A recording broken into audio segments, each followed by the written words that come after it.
Business ethics as an organizing principle for companies. A reference to ethics can be found in all concepts and practical examples treating responsible leadership. It is most crucial to distinguish between two forms of dealing with ethics. As an add-on, a normative concept; as additional obligation, a personal value. As an anchor in professional concepts of leadership and in the structures of the organization. It is, thus, vital to question if ethics is a code of conduct which addresses individuals or if it is an integral part of the organizational structures, decision mechanisms, strategies, products, processes, and working conditions. As long as it is an add-on, it must be essentially borne by the will of individuals and groups alone. In this case, one needs to be aware of the necessity to implement ethical practice even though it might differ essentially from the organizational form and the strategic orientation of the company. Thus, ethics as a guideline for behavior remains very fragile, always connected to the fate of the person and prone to dissolve rapidly. Ethical behavior in daily operations is always a personal question of value, because we, as professionals, managers, consultants and experts are always facing the challenge of deciding for or against something.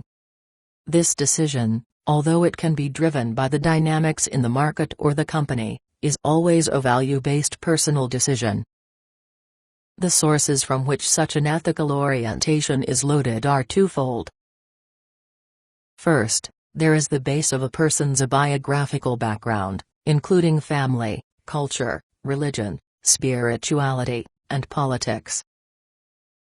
The second source is life and professional experience in which people are suddenly confronted with the impact of their actions on the environment and on their employees, which often causes a turnaround in their orientation, as cited in Mervis et al., 2010.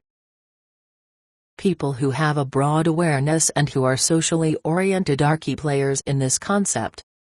This is, unfortunately, hardly ever mirrored in the average MBA program, which is often characterized by a narrowing of perspective and a focus on instrumental knowledge and on predefined case studies.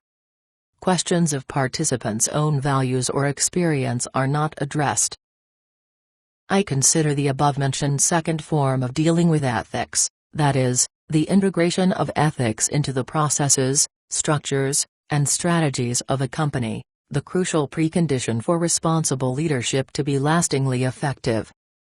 To take health industry as an example, surveys among patients and discussions with patients regarding their satisfaction with health facilities are an integral element of professional work and performance.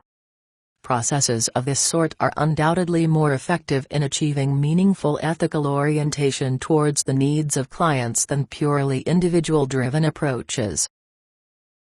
Ethics, which embodies the attitudes of employees and executives and which is a constituent element of the corporate culture, cannot be considered as an entity separated from the normal business day and corporate social responsibility projects.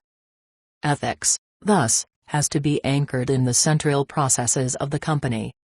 This also presupposes that it is in line with the interests of the company's prospects. The sustainability of ethical behavior cannot be ensured if it is associated with economic failure or if it is borne by individuals alone. To exemplify these hypotheses, I would like to refer to the internationally successful Austrian company Par. In this company, the ethical orientation of the owners and managers is based on Christian values, including the design of the ownership structure, the strategic direction and the management processes, which are systematically structured around the employees and the environment, quoted from the company's image folder. Responsibility. We are committed to our customers around the world, and realize our social responsibility for our employees, the society and the environment. Innovation. We are constantly working on developing new products and improving our portfolio in close cooperation with the scientific community. Tradition. Decades of experience, a love of the craft, the training of apprentices and consistent trust in the successful cooperation of all our employees. These elements are the basis of our company. Sustainability reliability. Regarding our products, infrastructure, relationship with employees, customers, suppliers. Leadership from a technical standpoint. Leadership requires the incorporation and management of resources, as efficient as possible, high reliability at low cost. Leading people. Leadership does not mean power, being at the top. It means incorporating the existing forces, talents and skills and leading them in the right direction. Creating a work environment in which employees can realize their potential.